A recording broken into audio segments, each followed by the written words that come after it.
श्रीराम जय राम जय जय राम. आज आपण श्री ब्रह्मचैतन्य महाराज गोंदवलेकरांचे 28 जानेवारीचे प्रवचन श्रवण करणार आहोत. यात ते अकर्तेपणाने नाम घ्यावे याबद्दल मार्गदर्शन करतात.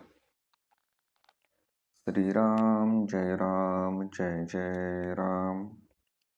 काही न करणे, आपण काही करीत आहोत किंवा आपल्याला काही करायचे आहे असे न वाटणे हाच परमार्थ.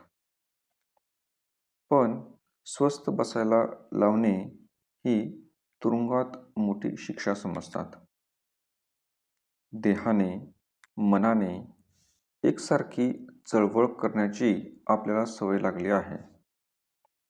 देहाला स्वस्थ बसायला लावणे कठीण, मनाला स्वस्थ बसायला लावणे त्यापेक्षा कठीण आणि देह कर्म करीत असताना मनाला स्वस्थ बसविणे हे अत्यंत कठीण.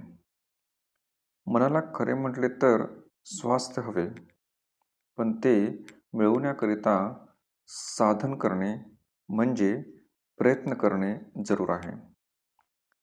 मनाचे स्वास्थ्य बिघडायला कारणे काय ती पाहू.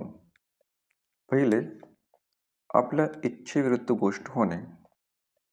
दुसरे, आपल्या मागच्या बऱ्या वाईट कर्माची आठवण होणे. आणि तिसरे, उद्याची काळजी करणे. जो तो आपल्या इच्छेप्रमाणे व्हावे असे म्हणणारा. सर्वजण तुमच्याच इच्छेप्रमाणे कसे वागतील? तुमच्या इच्छेविरुद्ध गोष्टी होणारच. तेव्हा स्वास्थ्य बिघडू न द्यायला आपली इच्छाच नाहीशी करावी. कोणती वस्तू मिळावी ही बुद्धी नाही ठेवू. हाव सोडावी. लोकांची आस सोडावी. अभिमान सोडून कर्म करीत राहावे. प्रयत्न करून यश आले नाही म्हणजे दुःख होते, स्वास्थ्य बिघडते. मी केलेच नाही म्हटले म्हणजे कुठले दुःख? प्रयत्न करून जे काही होते ते रामाच्या इच्छेने झाले म्हणावे.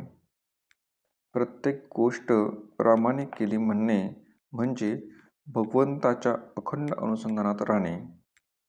हे साधण्यासाठी अखंड नामस्मरण करावे. जे झाले, जे होते आहे आणि जे होईल ते भगवंताचेच आपल्या हिताकरिता करणे आहे.